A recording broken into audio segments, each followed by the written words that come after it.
আসসালামু আলাইকুম। আজকে আমরা ইয়াকা না'বুদু ওয়া ইয়াকা নাস্তাঈন এর তারকিব করব। বাক্যের প্রথমে দেওয়া আছে ইয়াকা। আমরা জানি ইয়াহু, ইয়াহুমা, ইয়াহুম, ইয়াহা, ইয়াহুমা, ইয়াহুন্না, ইয়াকা, ইয়াকুমা, ইয়াকুম, ইয়াকি, ইয়াকুমা, ইয়াকুন্না, ইয়ায়া, ইয়ানা। এগুলো হচ্ছে দমির। এই দমিরগুলো স্বাভাবিকভাবে হচ্ছে ফেল এবং ফাইলের আগে এসে মুদাফ এবং মুদাফ ইলাইহির মাধ্যমে মাফউল গঠন করে।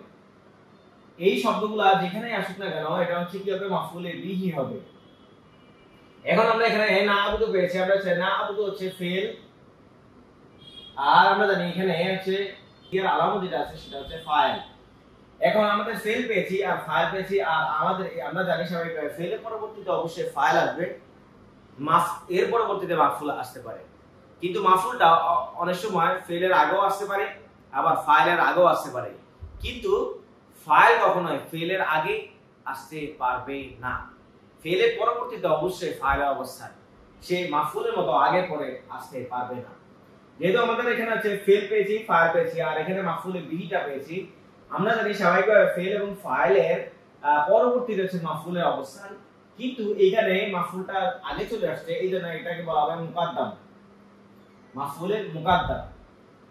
এখন এই অংশটা হচ্ছে ফেল ফাইল আর হচ্ছে মাফউলে বিহি মিলে আমরা জানি যে বাক্য যদি কোনো জুমলা যদি হচ্ছে ফেল দিয়ে শুরু হয় তাহলে এটাকে বলা হয় জুমলায়ে ফেলিয়া। এখন আমাদের এটা যেহেতু ফেল দিয়ে শুরু হয়েছে আমরা এটাকে জুমলায়ে ফেলিয়া লিখে ফেললাম। এর পরবর্তীতে আমরা জানি ওয়াফা সুমাহাতা আম বাল লাকিন্না, এগুলো হচ্ছে হরফে আতফের আগের অংশটাকে বলা হয় মাতুফ আলাইহি, আর পরের অংশটাকে বলা হয় মাতুফ। তাহলে আমরা আবার এখানে ইয়াকা পেয়েছি, আপনারা ইয়াহু, ইয়াহুমা, ইয়াহুম, ইয়াহা, ইয়াহুমা, ইয়াহুন্না, ইয়াকা, ইয়াকুমা, ইয়াকুম, ইয়াকি, ইয়াকুমা, ইয়াকুন্না, ইয়ায়া, ইয়ানা। এগুলো হচ্ছে মুদাফ এবং মুদাফ ইলাইহির মাধ্যমে মাফউলে বিহি হবে। এই মাফউলটা যেহেতু ফেল এবং ফাইলের আগে আসছে এই জন্য এটাকে বলা হয় মাফউলে বিহি মুকাদ্দাম, কারণ এটা স্বাভাবিকভাবে হচ্ছে ফেল এবং ফাইলের পরে আসার কথা ছিল। আমরা জানি নাস্তাইন হচ্ছে ফেল এবং ফাইল, ফেল এবং ফাইল আর আছে আমাদের মাফউলে বিহি মুকাদ্দাম এসেছে। আমরা জানি মাফউলে বিহি ফেল ফাইল আর মাফউল মিলে স্বাভাবিকভাবে যেহেতু ফেলটা হচ্ছে বাক্যটা হচ্ছে আমাদের ফেল দিয়ে শুরু হয়েছে, আমরা জানি কোন বাক্য যদি ফেল দিয়ে শুরু হয় তাহলে এটাকে বলা হয় জুমলায়ে ফেলিয়া।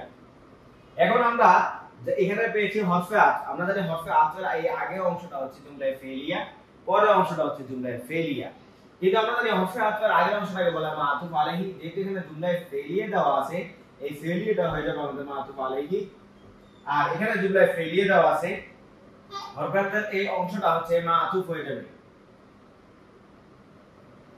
তাহলে আমরা জানি হরফে আত আর মাতুফ এবং হচ্ছে মাতুফ আলাইহি মিলে বাক্যের একটা অংশ হয়, এটা কখনোই পরিপূর্ণ অংশ হতে পারে না। যদি বাক্যের প্রথমে আসে তাহলে এটা মুবতাদা হয়, মুবতাদার পরবর্তী যদি আসে তাহলে এটাকে বলা হয় খবর, যদি ফেলের পরবর্তীতে আসে তাহলে এটাকে বলা হয় ফাইল, আর ফাইলের পরবর্তী যদি আসে তাহলে এটাকে বলা হয় মাফউলে বিহি, আর হরফে জারের পরবর্তী যদি আসে তাহলে এটাকে বলা হয় মাজরুর। যেহেতু আমাদের এখানে হচ্ছে এটা দুইটা জুমলা নিয়ে এসেছে, আমরা এখানে জানি হরফে আতফের আগের অংশটা যদি জুমলায়ে ফেলিয়া হয় পরের অংশটাও জুমলায়ে ফেলিয়া হতে পারবে। আগের অংশটা যদি জুমলায়ে ইসমিয়া হয় পরের অংশটাও আমাদের জুমলায়ে ইসমিয়া হতে পারে। আগের অংশটা জুমলায়ে ফেলিয়া পরেরটা জুমলায়ে ইসমিয়া হতে পারে, আবার আগের অংশটা জুমলায়ে ইসমিয়া পরেরটা জুমলায়ে ফেলিয়া হতে পারে। যখন আমরা আমাদের হরফে আতফের আগের অংশটা মাতুফ এবং আলাইহি এবং মাতুফ যদি কোনো জুমলার সাথে একত্রিত হয় তাহলে বুঝতে হবে এটা স্বাভাবিকভাবে হচ্ছে জুমলায়ে আতফ আর তারকিব হবে, কারণ এখানে দুটোটাই হচ্ছে জুমলা নিয়ে আলোচনা করেছি। এখন এই দুইটা মাতুফ আলাইহি হরফে আতফ এবং মাতুফ আলাইহি এই জুমলায় কি হবে, আতিফা হবে। আর আমরা জানি জুমলায়ে আতিফা হচ্ছে জুমলায়ে ইসমিয়ার অংশ না, জুমলায়ে ফেলিয়ার অংশ না, তাহলে এটা কি হবে, জুমলায়ে ইনশাইয়া এর তারকিব হবে। আশা করি আজকের এই আলোচনাটি আপনারা বুঝতে পেরেছেন। যদি আপনাদের আলোচনাটি পছন্দ হয়ে থাকে তাহলে লাইক করবেন, কমেন্ট করবেন এবং শেয়ার করবেন।